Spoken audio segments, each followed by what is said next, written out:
Baik, kita beralih ke informasi selanjutnya. Pemirsa, siapa sangka daun bisa menjadi motif dan pewarna alami untuk sebuah kain. Ide inovasi yang dinamai teknik ekoprint ini muncul guna memanfaatkan potensi alam yang tentunya lebih ramah lingkungan. Nah, bagi Anda yang penasaran, reporter kami akan mengajak Anda untuk kenal lebih jauh mengenai teknik ekoprint di salah satu UMKM di Jember, yakni Kinayar Craft. Sayangnya pemirsa, informasi tersebut sekaligus menutup perjumpaan kita pada Tajam Berita Jember kali ini. Dan untuk mengetahui informasi yang ada di Jember selama sepekan, sesaat lagi kami akan hadirkan Tajam Sepekan untuk Anda. Saya Prima Kinki, mewakili seluruh kerabat kerja yang bertugas, mohon undur diri. Sampai jumpa dan salam Satu TV.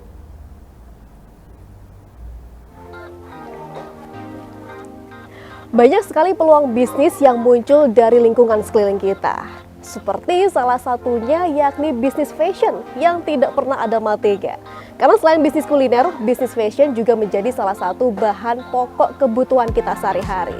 Karena seperti yang kita tahu, selain menutup tubuh, fashion juga berfungsi untuk mempercantik penampilan kita. Maka tak heran kalau misalkan banyak sekali tren fashion yang muncul dengan beragam keunikannya, baik desain maupun motifnya. Tapi sebelum itu saya mau tanya nih ke pemirsa sekalian, pernah nggak sih terpikir untuk membuat elemen fashion dari bahan daun? Iya, daun. Maka dari itu, kali ini saya akan mengajak pemirsa untuk mengunjungi salah satu bisnis UMKM, yakni Kinayar Craft, yang memiliki teknik pembuatan kain ekoprint. Anda pasti penasaran juga kan? Maka dari itu, yuk ikuti saya.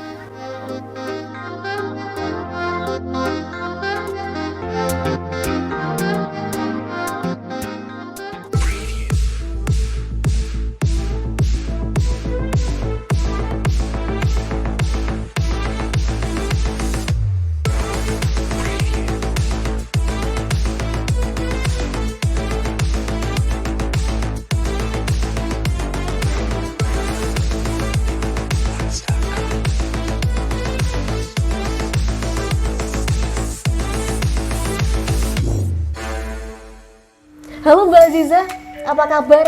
Alhamdulillah baik Mbak Pia. Alhamdulillah. Ini tadi saya sudah janji ke pemirsa untuk memberikan penjelasan apa sih bisnis ekoprint itu Mbak.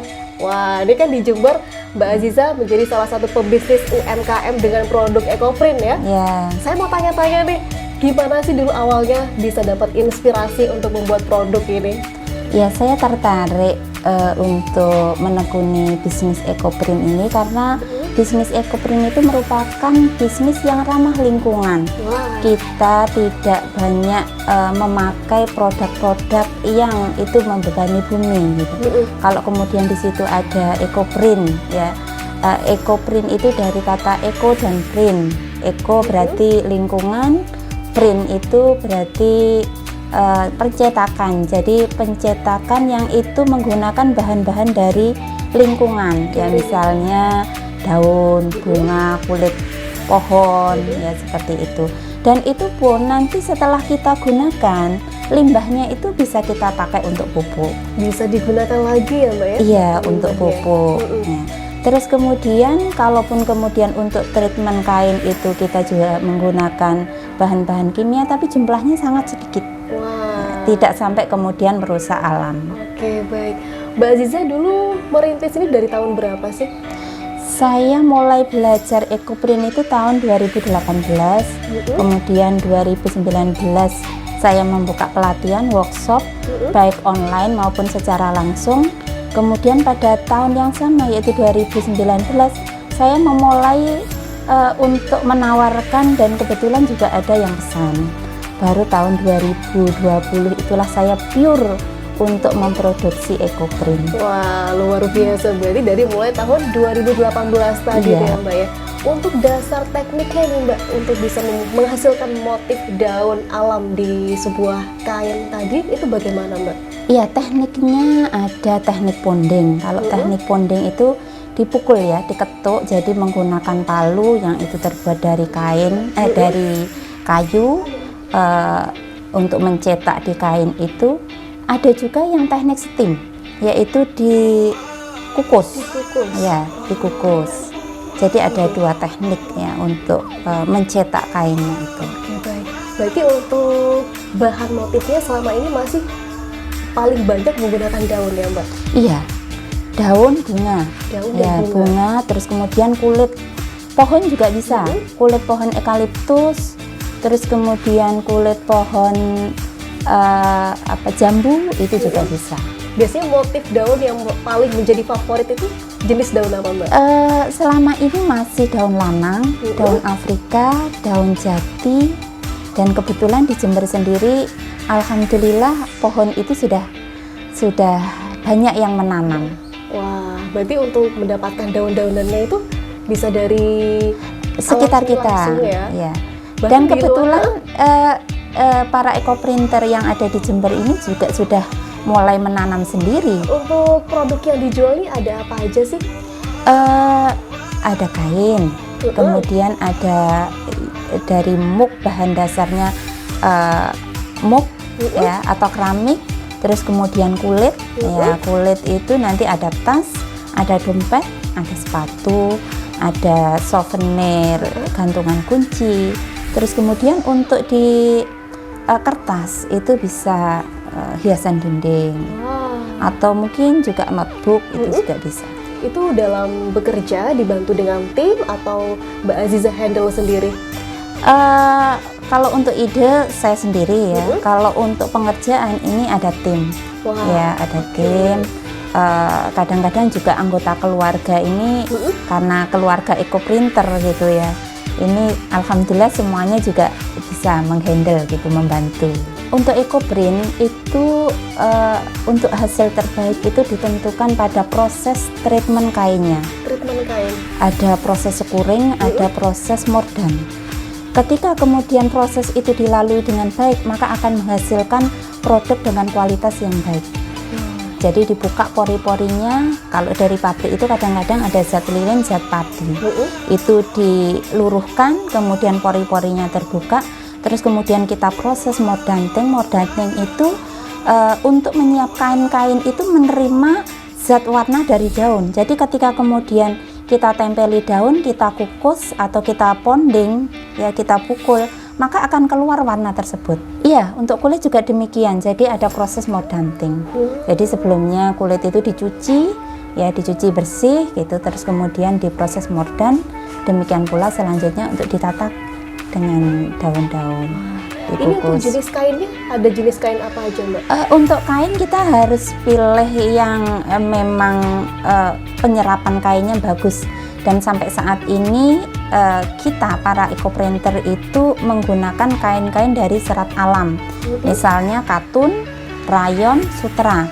Dan ini kalaupun misalnya rusak, itu kan tidak sampai kemudian bebani bumi, kan hancur ya. Betul. Akan hancur. Jadi kita pakai bahan-bahan itu, dan sebagian besar saya pakai kain katun, kemudian kain rayon, tenun ATBM ya, yang itu dari rayon dan katun, kemudian sutra. Sebagaimana konsep dari ekoprint itu kan kita tidak menggunakan bahan kimia yang banyak ya, sedikit, jadi tidak kemudian menimbulkan limbah ya, jadi jumlahnya sangat sedikit ya.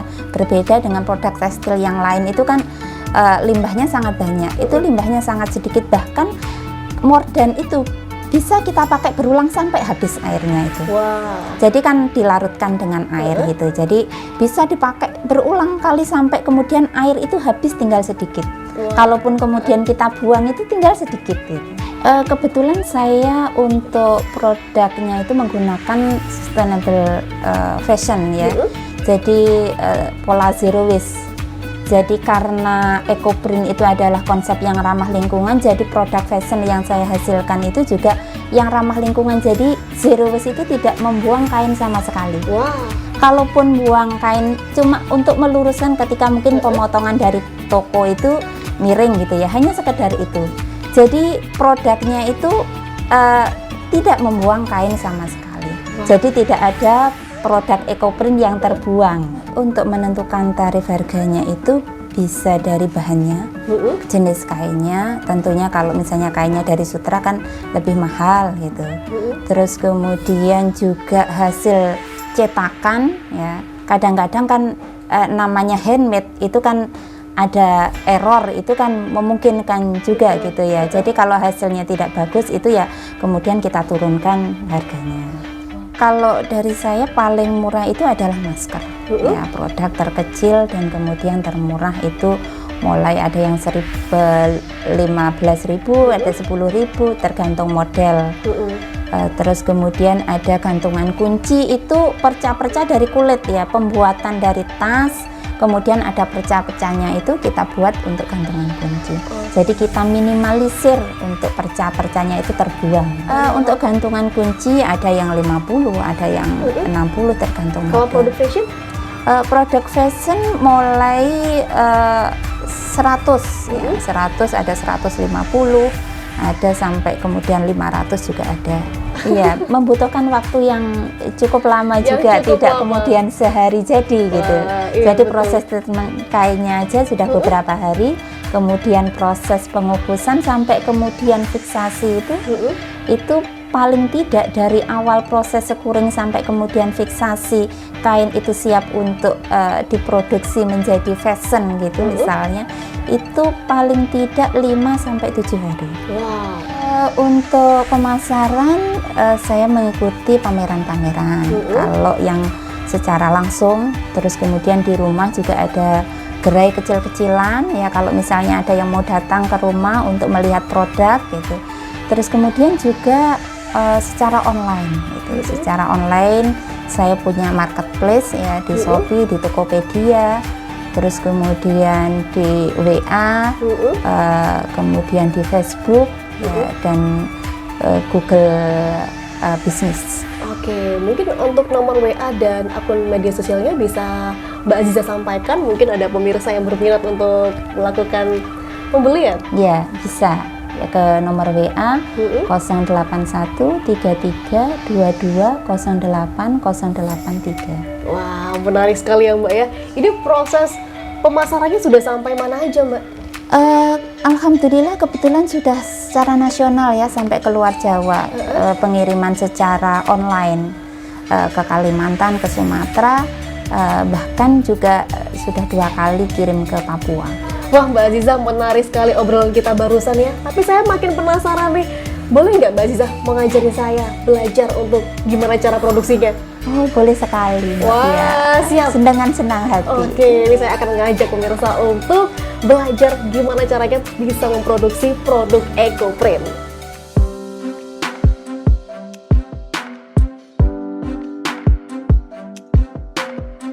Pertama-tama, kita siapkan kain polos berwarna putih. Namun, jika ingin memberi warna dasar pada kain, bisa direndam dulu dengan air secang ataupun menggunakan kain dengan warna natural. Tapi, kain yang digunakan ini harus melalui treatment atau perawatan khusus dulu ya.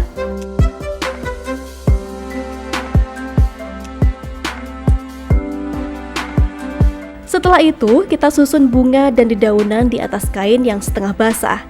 Bisa disusun secara acak ataupun sesuai dengan desain motif yang kita tentukan terlebih dahulu.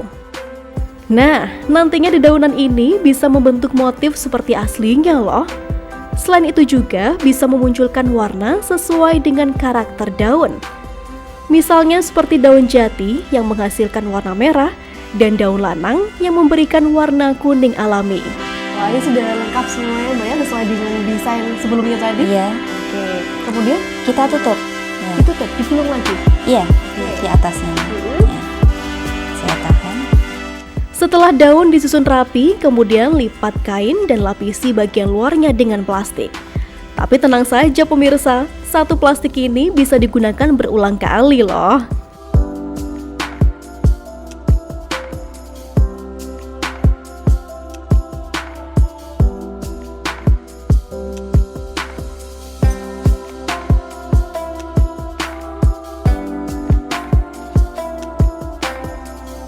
Lanjut, gulung rapi kain yang terbungkus ini, kemudian ikat yang kencang agar daun di dalamnya tidak mudah bergeser. Proses selanjutnya adalah steam atau pengukusan. Masukkan gulungan kain tadi selama minimal 1 hingga 2 jam lamanya ke dalam panci kukusan, agar warna dasar daun bisa keluar. Semakin lama dikukus, maka warna yang dihasilkan bisa lebih pekat. Mbak Aziza, tadi teknik pertama itu menggunakan steam ya? Iya, Jadi steam. hasilnya yang sudah dimotif tadi dengan daun dan bunga itu sudah dikukus. Iya. Nah, kemudian ini kita mau coba teknik kedua, Iya, teknik ponding teknik folding. atau pukul. Oke, ini kita mulai dengan kain. Kain kering Kain ya, kering, yang berarti- sudah kita treatment juga sekuring dan moddan. Kemudian setelah kering, kemudian bisa kita lanjutkan proses untuk pondingnya. Oke, berarti berbeda dengan teknik steam tadi ya, Mbak? Iya. Kalau kainnya tadi harus basah, Iya, kalau kalau sekarang misal- hanya kering. kering. Nah, selain teknik steam, ada juga teknik ponding, yaitu dengan memukulkan daun atau bunga ke atas kain menggunakan palu. Teknik ponding ini ibarat mencetak motif daun pada kain.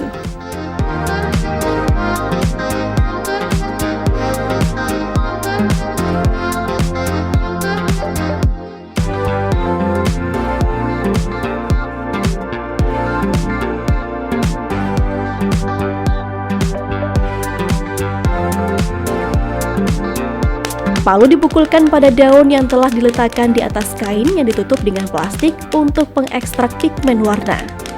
Selain pada kain, motif daun ternyata juga bisa diaplikasikan pada kulit dan keramik juga loh.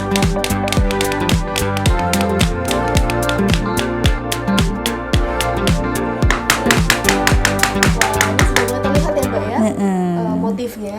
Dan ternyata pernah saya tahu kalau misalkan teknik ponding seperti ini dengan matok-matok motif pada kain itu bisa menjadi pelatihan tersendiri untuk penyandang disabilitas ya Mbak. Iya, ini kebetulan juga ada beberapa teman-teman di luar kota, bahkan juga di sini tuh pernah saya ikut pelatihan ke saya itu beliau memang pengajar disabilitas gitu ya. Jadi untuk meningkatkan motorik anak gitu ya sekaligus gitu. Jadi banyak teman-teman ekopainter itu yang teknik ponding ini diterapkan kepada anak-anak disabilitas. Jadi selain belajar juga bisa menghasilkan karya ya Iya, Mbak? betul. Wow, menarik. Ini kita hilangkan ya. Ini kita balik lagi, terus kemudian sisa-sisa daun ini tadi kita ambil ya. Keren. Ini sangat mudah ya untuk anak PAUD, untuk anak SD. Nah, ini nanti kita keringkan. Kalau misalnya sudah selesai, kita motif semuanya, kita keringkan, kita tunggu beberapa hari, 3 hari sampai 5 hari, kemudian nanti kita cuci. Oh gitu, jadi biar benar-benar menyerap Iya, untuk 3 hari. iya, ada proses pengeringan. oksidasi. Oksidasi. Iya, proses oksidasi warna ini ke kain. Oke. Jadi membutuhkan beberapa hari dengan cara diangin-anginkan. Diangin-anginkan. Oke, itu tadi pemirsa salah satu teknik untuk bisa menghasilkan motif ekoprint dengan teknik ponding.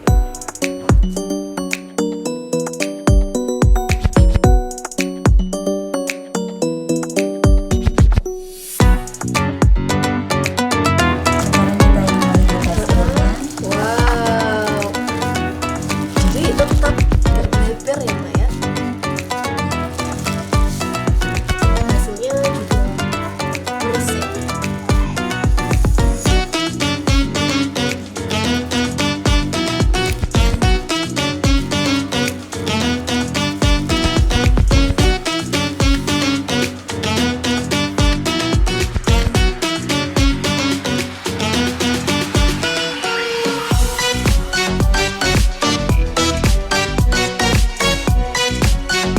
Mbak Ziza, ini tadi udah kita ngobrol-ngobrol, terus kemudian lanjut belajar produksi dengan pemirsa juga.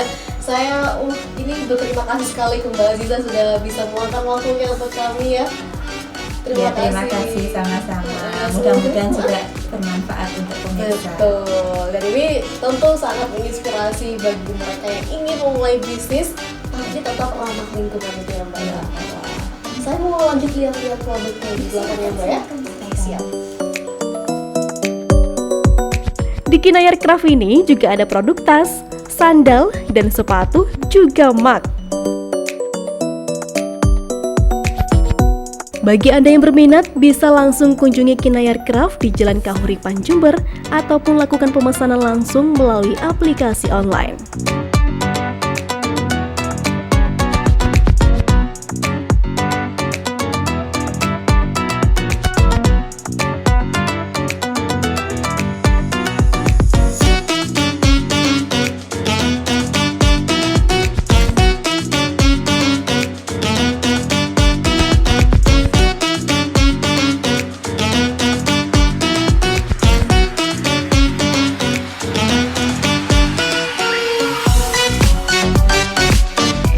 Wah, gimana pemirsa penampilan saya menggunakan salah satu produk fashion dari Kinayar Craft kali ini. Namun tidak hanya produk kardigan seperti yang saya pakai, di sini juga ada beragam outer, juga kaos yang bisa Anda pilih sesuai selera Anda dan tentunya sangat trendy dan keren, bukan? Tapi pemirsa, menjadi sebuah pesan penting bagi kita semua bahwasanya jangan ragu untuk melangkah setinggi-tingginya. Tapi ingat, harus tahu ilmunya. Jika kita berbisnis dengan alam, maka harus berusaha untuk kembali memberikan yang terbaik bagi alam. Karena alam akan memberikan yang terbaik pula untuk anak cucu kita kelak. Semoga tayang ini bisa memberikan manfaat bagi kita semua. Dari Jember, Pia Mediana, Triaswaradila melaporkan.